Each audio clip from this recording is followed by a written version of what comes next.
개혁신당의 이준석 의원 나오셨습니다. 어서 오십시오. 네, 안녕하십니까. 참 요즘 자고 일어나면 새로운 보도들이 터져서 네. 정신이 없어요. 그러니까요. 예. 네. 그런데 뭐 그 정권이 힘을 잃게 되면은 여러 가지 폭로, 뭐 녹취, 뭐 이런 게 나온다는 게 정설인데 윤석열 정부 이제 시작인 것 같은데요. 하하하. 네. 이제 시작인 것 같습니까? 네. 특히 이번에는 막 녹취록 같은 게 나와 버리니까 더 이 사안이 좀 휘발성이 큰 느낌이 들어요. 그렇죠. 그리고 굳이 말하자면요, 예. 지금 나오는 내용들이 최근 한 몇 달 사이에 발생한 일들이 아닌 겁니다. 그렇죠. 그러니까 정권 초에 그때는 힘에 눌려가지고 나오지 않던 내용들이 나오는 거기 때문에요. 양이 어느 정도일지는 파악이 안 됩니다. 지금 뭐 큰 이슈가 되고 있는 사안들이 여러 개 있습니다만 대부분은 김건희 여사 이름이 언급되고 있다는 점, 이게 공통점이고, 특히 그 중에서도 휘발성 큰 의혹은 김 여사 공천 개입 의혹이죠. 여기 등장인물 중에는 이준석 의원 이름도 있기 때문에 네. 그래서 나오신 김에 오늘 조각조각 퍼즐 말고 좀 전체적인 흐름을 시간 순으로 정리해 보면 어떨까, 그런 생각이 드는데 괜찮으시겠습니까? 거의 한 2시간짜리 얘기일 것 같은데. 다만 헷갈리지 않기 위해서 제가 직책은 그 당시 직책으로 예. 이렇게 소개하는 걸로 하겠습니다. 일단 사실관계 확인부터 좀 해주세요. 대선 전에 국민의힘 대표였던 이준석 대표가 예. 입당 전 윤석열 전 검찰총장을 처음 만나신 건 언제죠? 그게 아마 제가 당대표 되고 한 2주 뒤였을 겁니다. 2주 네. 뒤. 네. 그때는 그 아크로비스타에서 만나신 네. 거죠? 그로비스의 네. 그 사저에서 만났죠. 그때는 누가 소개한 거예요? 그때 윤석열 대통령 측에서 연락이 왔는데 그때 뭐 했냐면 제가 당대표를 그 취임할 때 당선되자마자 네. 저는 몰랐는데 그날 윤석열 대통령이 저한테 문자를 보냈대요. 축하 문자를. 축하 전화를 했다 그랬나? 근데 그날은 뭐 거의 제가 문자를 10통 가까이 받아가지고 정신이 없었죠. 제가 윤석열 총장이 몰랐어요. 그땐 전화번호가 없어가지고. 누군지도. 네, 근데 윤석열 대통령 측근 쪽에서 그때 굉장히 섭섭해하더라. 아하. 네, 어떻게 축하를 했는데 답이 없을 수 있냐. 그래서 제가 연락을 하게 됐고, 그래가지고 그때 이제 연락이 닿아가지고. 그때도 이미 유력한 대선 뭐 주자 그렇죠. 중에 하나였으니까. 그래서 그렇게 가볍게 이제 자택에서 봤던 것 같고, 그때는 한 7, 8명 정도가 그 안에 있었던 걸로 기억해요. 그리고 두 번째 만남은 그 맥주집 만남? 그렇죠. 그래서 그 건대 입구에서 사실 입당 전 단계에 그 윤석열 전 총장과 만나는 게 그건 공개적인 만남이었으니까. 그랬었어요. 그리고 세 번째 만남 역시 입당 전입니다.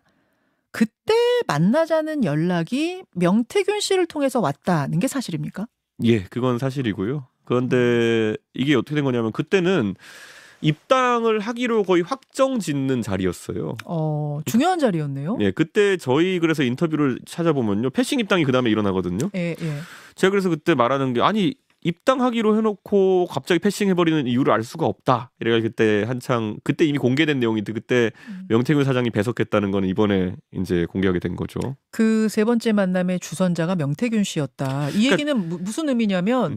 아니 그 당시에도 이미 유력한 대선 주자였기 때문에 윤석열 전 총장은 그 주변에 정치인들도 되게 많았을 거고 한데 명태균 씨가 당대표한테 연락을 해서 만났다? 그럼 뭐 그렇게 가까운 사이였다는 거야? 뭐 매니저 같은 뭐 아주 가까운 뭐 이런 비서였다는 거잖아요. 거야? 저랑 이제 윤석열 총장이 그 전에도 봤기 때문에 그 명태균 사장이 못 만날 사람을 이어줬다 이런 얘기보다는, 아니면 모르던 사람이 이어줬다 이런 것보다는 저희는 메신저 정도의 역할로 우선 그때는 봤습니다.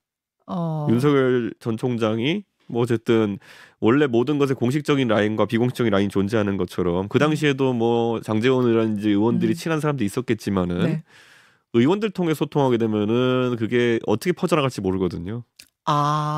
그래가지고 전원을 하는 역할로 우선 명태균 사장을 신뢰했던 것이 아닌가라는 게 저희의 관점이었죠. 왜 직접 연락을 할 수도 있었을 텐데 윤 총장이 대표한테? 그런 거는 이제 보통 이런 거죠. 보통 지금도 국회의원들끼리 예를 밥 먹자고 할 때는요. 뭐 관계에 따라 다르긴 합니다만은 우리 밥 먹어요. 이렇게 해가지고 바로 그 자리에서 구글 캘린더 꺼내놓고 약속 잡는 경우는 드뭅니다. 예를 들어 제가 어떤 선배 의원을 만나면은 선배님 뭐 식사 한번 하시죠 그러면은 그래 시간 한번 맞춰보지 그러면 그 다음에는 그 비서실에 행정 비서관이 서로 이제 일정 조율해가지고 맞는 날짜 뽑아내고 이렇게 하는 게 많거든요. 뭐 그런 정도 역할이 필요하죠 어느 정도는. 그래서 어쨌든 명태균 씨가 중간에 주선을 해서 연락을 해서 세 번째 만남이 이루어졌다. 그건 확인을 해주셨고 지금 김건희 여사 공천 개입 의혹은 두 파트로 나뉩니다. 그 이야기 가기 전에 그 세 번째 만남에서 명태균 씨와 윤석열 부부 사이에 그 가까운 정도는 어느 정도로 느껴지셨어요? 그 자리에 배석한 자리에서 아무 말도 안 했습니다. 명태균 씨가? 네, 제가 기억나는 뭐 말을 한 건 없고 네. 다만 이제 호칭은 이제 그때 대통령이 되기 전이지만 어쨌든 윤 전 총장은 명박사라고 호칭을 합니다. 명박사 이렇게? 네, 그러니까 일반적으로 그냥 그 전부터 알고 있었던 관계고 어느 정도 대접을 해주는 관계라는 걸 알 수 있죠. 그러네요. 네. 그리고 이제 김건희 여사는 그때 이제 선생님이라는 호칭을 쓰는데 명선생님. 예, 근데 제가 아는 선에서 김건희 여사는 그 호칭은 자주 씁니다. 그러니까 명색균 사장에 대한 특별한 호칭이라기보다는 누구 선생님, 누구 선생님. 본인들을 도와주는 사람들에 대해서는 거의 선생님을 호칭하는 걸 제가 봤었기 때문에 꽤 가까운 사이고 꽤 대접해주는 사이 같은 느낌? 예. 제가 이걸 다 말씀드릴 수 있는 이유는 뭐냐면 그 당시에 그렇게 문제 있는 관계를 보지 않았기 때문에 보는 거죠. 지금 김건희 여사 공천 개입 의혹은 이제 두 파트로 나뉘어요. 하나는 2022년 창원 의창 국회의원 재보선이고 또 하나는 2024년 총선입니다. 최소한 2024년에는 당대표셨으니까 그때 2년에는 22년에 그렇죠. 2022년에 당대표셨으니까 뭐 그 당시 상황들이 기억이 나실 텐데 그러니까 김영선이란 인물을 창원 의창의 후보로 공천하는 조금 뜬금없다는 느낌은 그때 들었거든요. 이분이 수도권에서 계속 당선됐던 분인데 왜 거기 그 좋은 자리? 그때 어떤 느낌이셨어요? 공천이라는 거는요 항상 상대적으로 저희가 결정을 합니다. 그래서 2022년도에 저희가 우선 지방선거도 치르면서 동시에 보궐선거를 치렀거든요. 지방선거는 그 당시에 뭐 공천을 보면은 여러 가지 쟁점 공천들이 있었습니다. 그리고 보궐선거 같은 경우에는 그 당시에 그 유명한 이재명 대표의 계양 보궐, 그리고 안철수 의원의 분당갑 보궐, 그리고 여기 의창 보궐 이렇게 해서 막 6군데 7군데 치러졌거든요. 그러니까 생각해 보시면은 창원 의창구 보궐선거가 제일 관심도가 낮은 곳 중에 하나였습니다. 왜냐 국민의힘 입장에서는 우세 지역구니까요. 그리고 그 안에서 붙었던 후보는 김영선 전 의원과 지금 현재 창원 의창 의원이신 김종량 후보였거든요. 뭐 그런데 여기서 냉정해 보시면요. 김영선 전 의원에 대한 그 대중적인 호감도나 아니면 이런 게 좀 떨어진 거는 나중에 보궐에 재고나가지고 수돗물 사태 때입니다. 그러니까 수돗물 마시면서 후쿠시마 오염수 사태 때 그때 정권 옹호적인 모습을 취하면서 좀 비판적인 면이 많았던 그 당시에는 젊은 사람들 사이에 인지도가 낮았습니다. 그리고 원래 비례 2번 하고 일산 서구에서 2번 한 다음에 2017년 18년쯤부터 창원에 내려와가지고 창원 진해구 선거 출마 그리고 경남 도지사 출마 등을 이미 했던 상황이었기 때문에 창원 지역에 충분한 연구가 있는 상황일 때 그건 문제가 안 됐습니다. 아주 뜬금없는 상황은 아니었단 말씀이시군요. 그렇죠. 이게 지금 와서 보면은 수돗물 마신 사람은 왜 공천이냐 이렇게 지금 얘기하시는 분도 있는데요. 그건 그 이유입니다. 그 이후 이야기다. 그럼 그때 김건희 여사 픽으로 이 자리에 왔다더라 이런 소문 같은 거 못 들으셨어요? 그거는 저희가 그 전에는 들은 거 없고 그 이후에 2022년 이제 그때 6월에 당선되고 나서 2022년 10월 뭐 12월 이렇게 가면서 굉장히 그 김건희 여사랑 김영선 당선된 의원이 가깝다는 얘기 많이 들었고요. 그러다 보니까 급기야는 나중에 기억해 보시면은 국회 부의장 선거를 하는데 김영선 의원이 나와가지고 20몇 표가 받으면 선전을 합니다. 그래서 그게 이제 혹시 김건희 여사와의 친소관계 때문에 표가 실린 거 아니냐라는 해석도 나올 정도로 그 이후에 친소관계는 상당히 있었던 걸로 판단합니다. 총선 때는 뭐 당대표셨지 공관위원장은 아니었지만 뭔가 이상한 압력이 들어온다든지 그런 건 없었다는 거예요. 재보선 때는. 재보선 때는 그랬고 오히려 지방선거 때 이런 게 있었어요. 예를 들어 제 입장에서 그런 압력이 있었다고 생각하거나 아니면은 여러 가지가 있습니다. 이게 뭐냐면 그 당시에 대통령과 김건희 여사를 파는 사람도 있었습니다. 솔직히 말하면 공천을 앞두고 나 주기로 했다 이런 식으로 파는 사람이 있어요. 그러면은 정말 제가 이제 너무 정도가 심한 그런 어떤 게 있다 싶었을 때 제가 사실 대통령 내외에게 그 당시에 당선인 내외에게 전화해서 물어본 적도 있습니다. 아 진짜요? 네, 그래서 제가 뭐 지방선거 공천에서 특히 제가 예를 들어서 뭐 어떤 도시가 있으면은 이 도시의 공천에 대해 가지고 혹시 먼저 알아야 될 게 있습니까? 그런 식으로. 이건 무슨 의미냐면요. 정당의 공천이라는 거는 바로 직전에 대선과 이런 게 있었기 때문에 뭐 같은 값이면은 다 홍치마라고 예를 들어 경쟁력이 둘 다 우수하다 그러면은 그래도 대선 때 당대표가 모르는 특별한 기여를 했거나 이런 사람이 있으면은 그거를 공관위에 전달할 수도 있고 이런 부분이 있거든요. 그래서 그런 거 물어봤는데 그때 제가 전화할 때마다 대통령 내외는 그런 거는 없습니다라고 얘기했거든요. 그러니까 실제로 제가 아주 강한 의심이 들었던 이상한 그런 대통령 파리하는 사람들한테 제가 확인을 했던 거거든요. 최소한 이준석 대표한테 느껴지는 이상한 압박? 뭐 그런 건 없었다는 말씀. 근데 지방선거는 굉장히 몇천 명을 공천하기 때문에 저도 거의 의심 사례를 아주 문제가 불거진 뒤에야 보는 경우가 많거든요. 알겠습니다. 자, 2024년 총선으로 넘어와 보죠. 명태균 씨가 이번에도 김영선 의원을 그 같은 지역구에 공천받게 하려고 애를 씁니다. 지금까지는 명태균 씨하고 그 제보자 이 씨 사이의 녹취만 나왔죠.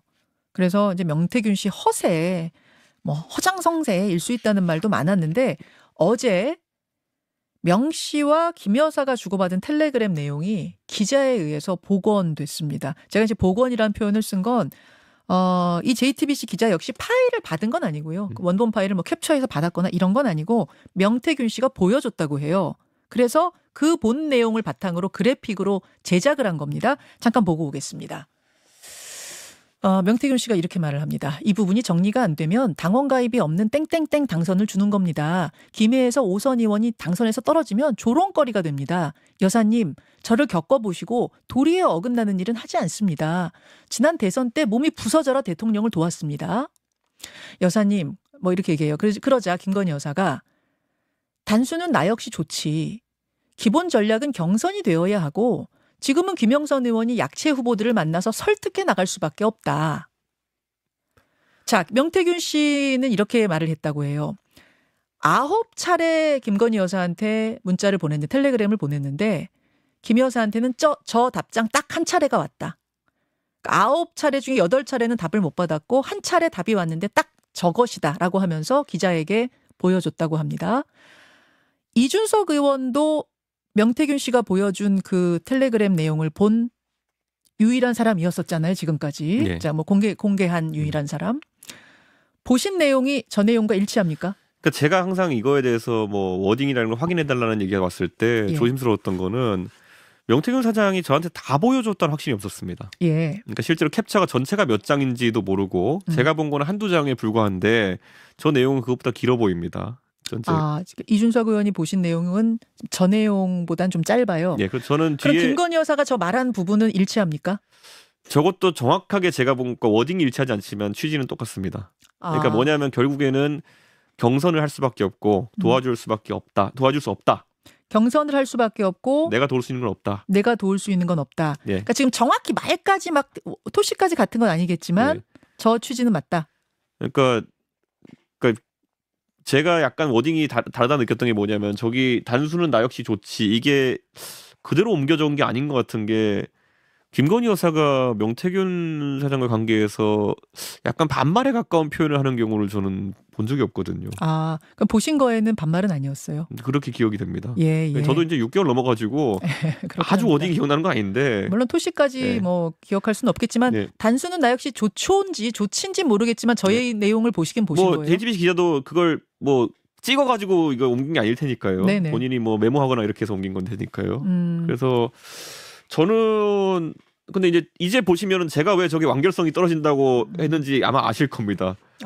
그러니까 그 공식적인 얼개를 보면은 명태균 사장이 계속 이제 요청을 합니다. 도와달라. 그런데 결국은 뭐 그걸 잘 되면 좋지만은 나도 어쩔 수 없다. 당신들 그냥 경선 치러야 된다라고 답하는 내용이거든요. 그럼 이걸 가지고 공천 개입이라고 이제 저는 단언하기에는 좀 어렵다. 그 앞에 내용이 제가 그때 그래서 뭐라 그랬냐면 앞에 내용에 따라가 맞을 수도 있고 아닐 수도 있다라 그랬거든요. 그런 말씀하셨죠. 그런데 지금 만약에 뒷 내용만 가지고 나중에 혹시 이게 공개돼가지고 불거져가지고 뭐 형사적인 문제 발생했을 때 나는 그냥 선의의 조언이었다라고 할 수 있는 거다라고 제가 말했는데 지금 내용이 그대로인 거죠 지금. 자, 정리 다시 한번 하겠습니다. 이준석 의원이 본 텔레그램 내용도 저 내용과 일치한다. 물론 지금 토씨 뭐 조치인지 반말인지 이게 뭐 경어인지 요거는 지금 경어로 기억하시지만 어쨌든 저 내용은 맞다는 말씀이시고 명태균 씨는 저게 다다라고 이야기하고 있습니다만 혹시 앞과 뒤에 뭐가 더 있다면 모르겠다. 근데 저것만 봤을 때는 솔직히 이것을 공천 개입이라고 완결할 수 있는 건 아니었다. 그래서 그때 이제 저희 봤을 때는 저걸 가지고 뭐 저걸 예를 들어 뭐 김영선 전 의원이 폭로한다 한들 저거 뭐 그냥 하루치 그냥 기사거리 저게 뭐겠느냐가 저희의 첫 번째 인상이었거든요. 예. 그래가지고 사실 완결성이 떨어진다. 그래서 바로 올라온 거죠. 서울에. 그렇게 된 거군요. 그 이야기 조금만 더 그러면은 이어가 보죠. 그렇게 해서 이제 거기서 김영선 전 의원이 나 이런 거 있는데 폭로할 테니까 비례를 달라 요청을 했고 거절하고 이준석 의원은 올라오셨잖아요. 근데 천하람 의원은 거기 2박 3일 더 머물러 있었다 뭐 이런 보도가 있었어요. 그래서 더 뭔가를 좀 이게 뭐 딜을 해보려고 했던 거 아니야? 이제 그런 이야기가 있었는데 어떻게 된 거예요? 그러니까 제가 이제 약간 뉴스토마토 보도를 보면서 의아했던 거는 우선 처음에 A, B 의원이라고 해서 사실 저희를 걸고 들어갔는데 저희가 뉴스토마토와 어떤 구체적인 인터뷰를 한 적이 없어요.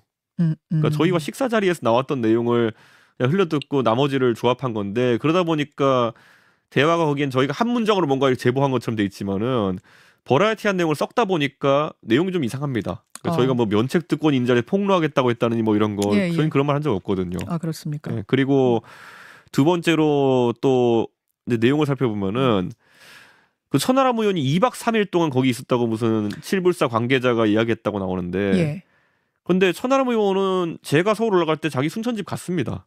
아 같이 뜨셨어요? 예.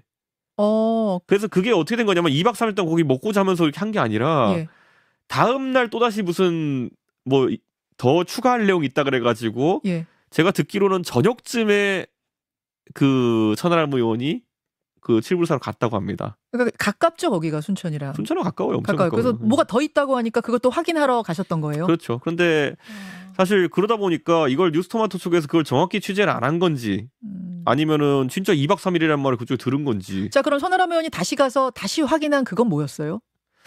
그게 이제 그 당시에 부가적인 내용이 더 있다고 했었는데 그것도 사실은 그다지 내용이 뭐 통화였습니까? 아니면 역시 뭐 캡처였다고 하는데 캡처였어요. 예, 원래 내용이 저는 뭐 지금 이제 뉴스토마토에서 가십성으로 보도하는 내용 그런 거 비슷한 거였던 것 같습니다. 보면은 역시 폭로를 해서 선거에 어떤 큰 파장을 일으킬 정도의 이 내용이 아니다라고 보신 거군요. 그러니까 지금 저는 그래서 그런 걸 봤을 때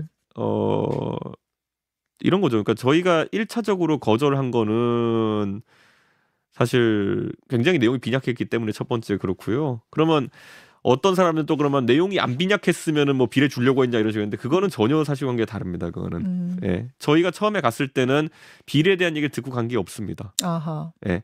그러니까 억울한 일을 당했다라는 얘기를 들었고 그래가지고 폭로할 건수가 있다는 취지로 이야기해서 한 거고 물론 그 전에 기자회견을 하겠다는 말이 먼저 된 건 아니지만은 가서 우선 들어보자까지 이제 얘기가 된 겁니다. 억울한 일이 있다. 뭔가 폭로를 할 일이 있다. 근데 개혁신당과 상의하고 싶다. 처음에 이런 취지였다는 이야기인가요? 그렇죠. 그래서 제가 봤을 때는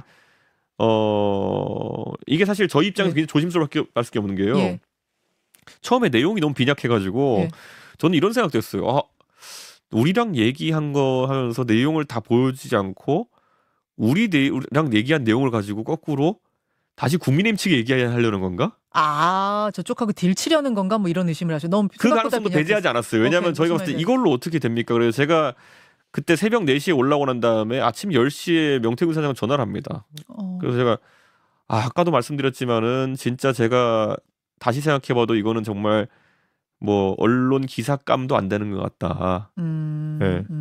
그런 식으로 이제 얘기를 하거든요. 됐다는. 그래서 그런 내용을 제가 또 요즘 제가 과거에 제가 했던 얘기들 많이 찾아봅니다. 제가 많이 찾아보고 그 통화한 것도 다 자동 녹음은 돼. 제가 뭐 벌써 6개월 넘은 거니까 저도 이제 조금이라도 그 틀린 얘기하면 안 되니까 되게 많이 찾아봅니다. 찾아보시죠. 아무튼 이 정확하게 알아야 하기 때문에 자동 녹음 기능을 대부분 켜놓는 걸로 제가 알고 있어서 정치인들이 확인을 하셨을 거고 가지고 계실 거라고 합니다.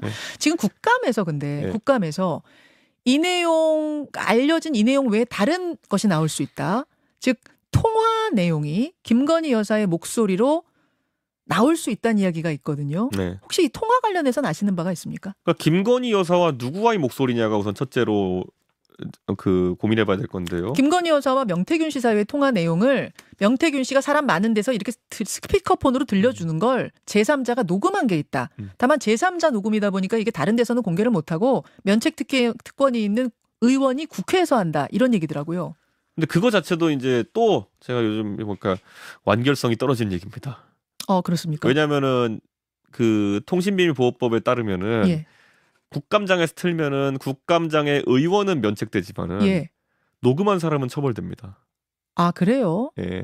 의원이 트는 방식으로 틀 수는 있지 않나요? 녹음하는 행위 자체가 불법입니다. 아. 그래가지고 지금 아마 그 녹취하신 분도 예. 그걸 굉장히 고민이 많을 겁니다. 공익제보, 그러니까 그걸 나중에 이제 위법성 조각되는지는 법에 따져봐야 되는데 우선 고소는 들어갑니다. 아 그렇군요. 그러니까 그게 이제 근데 개인이 감당하기 힘든 이게 엄청난 정치적 사건이잖아요. 예, 예. 저는 사실 그런 녹취가 있을 수도 있다는 생각을 합니다. 예. 예. 제가 2022년부터 봤을 때도 명태균 사장과 그 대통령 내외는 그런 대화가 있을 정도의 사이는 됩니다. 근데 제가 약간 생각하는 건 뭐냐면은 제가 알기로는 2022년 말쯤에 관저에 이제 대통령 내외가 입주하면서부터는 그 전만큼 소통이 원활하진 않았습니다. 그러면 그러한 녹취가 나온다고 해도 아마 2022년도 내용이 주일 가능성이 높습니다. 제 생각에는. 알겠습니다. 결국은 그 통화 지금 텔레그램 내용도 무슨 내용이냐가 그러니까 제가 얼마나 중요한 황당했냐면요. 이거 제가 그때 그 내용을 저는 어렴풋이 알고 있었기 때문에 이거 건수가 안 된다라고 얘기했는데 막 민주당 패널 이런 사람들은 계속 이걸 뭐 공개해라 뭐 이런 식으로 얘기해요. 근데 내용이 없는데 이걸 공개하면은 두 사인 간의 대화가 아무 건수도 아닌데 제가 공개해버리는 꼴이 되는 거잖아요. 알겠습니다. 저 내용만으로는 공천 개입을 확정짓기 어렵다는 지금 말씀이신데 본계 일치하고 다만 다른 텔레그램 내용이 나오거나 다른 통화 내용이 나오면 그건 모르겠다는 말씀이시고 그건 제가 모르죠. 그건 알 수 없는 거고요. 한 가지만 더. 이 얘기는 참 그래 나오셨으니까 여쭙고 가야겠네요. 근데 새벽 4시에 나오면서 거기다 왜 매화 심으셨느냐 이것도 좀 떠들썩했잖아요. 그러니까 이런 거예요. 그 왜 4시에 심었냐는 별 의미가 없는 게 제가 그 명태균 사장이 그걸 보러 오라고 했을 때 제가 뭐라고 처음에 답하냐면요. 그럼 언제 서울 올라오시면 한번 얘기해 주세요. 이렇게 얘기해요. 근데 그때 명태균 사장이 뭐라 답하냐면은 서울 올라갈 일이 없다는 취지로. 그래가지고 이제 김영선 의원은 7불사에 찝거할 거다. 그래 그러면 뭐 한번 뭐 갈 텐데 언제 갈까 해가지고 이제 2월 29일 날 저녁에 간 거거든요. 그 다음날이 3일절이라 가지고 일정이 없었어요. 그래서 2월 29일 날 저녁에 가가지고 근데 제가 저녁 식사 약속이 있어가지고 9시쯤 서울에 출발합니다. 여기까지 4시간이거든요. 1시에 도착합니다. 그래서 거기 한 2-3시간 떠들고 그 운전해서 내려간 당직자도 쉬어야 되니까 2-3시간 휴식하고 4시에 올라온 겁니다.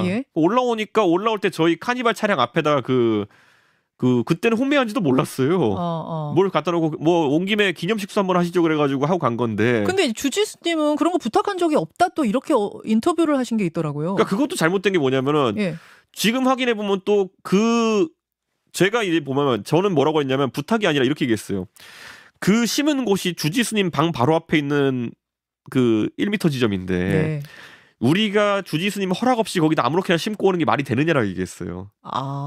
주지스님 그때 대화 시작할 때 저랑 차도 마시고 다 했거든요. 그리고 거기 보면 막 저희 뭐 심을 때 보면 막 사람들 몇 명 와 있었어요. 그러니까 제 입장에서는 그래서 얘기하는 게 저는 솔직히 그 묘목이 어디서 난지도 알 수도 없고 근데 또 최근에 알게 되니까 그게 홍매화인 거 알게 됐고 그 지리산에 보면은 그때 매화 축제하고 있어가지고 절에 묘목이 많이 남았다 그러더라고요. 근데 그래서 제가 이걸 되게 당황스러워가지고 처음에 주술 얘기하는 분들이 있길래 이게 주술이라고 주장하려 그러면 예전에 뭐 대선 때 있었던 걸 왕자를 그렸다든지 아니면 뭐 소를 잡아가지고 무슨 뭐 피를 뿌렸다든지 뭐가 있어야 되는데 매화는요, 저희가 봤을 때는 가장 유교적인 꽃이에요. 알겠습니다. 4군자의 매난국 중에 1번이거든요. 근데 이거를 매난국주까지 나와야 되는. 그러니까 유교에다가 조계종절에 가가지고 한 걸 결합하면은 이게 어디가 주술이라는 건지도 모르겠어요. 자, 뭐 그 이야기가 본질은 아닌데 네. 지금 이 사안의 본질은 아니지만 워낙 또 사진이 막 나오고 이러다 보니까 또 개혁신당에 기대하는 그 이미지가 워낙 크다 보니까 저희는 여러 가지 유교적이고 불교적인 정당인 거죠. 그렇기 때문에. 네. 나오신 김에 이 이야기까지 네. 오늘 좀 정리를 해봤습니다. 네. 오늘 타임라인을 따라서 이준석 의원이 기억하는 바들 네. 여러분 쭉 들어보셨는데요. 어떻게 생각하십니까? 오늘 월간 이준석 여기서 인사 나누죠. 고맙습니다. 예, 감사합니다.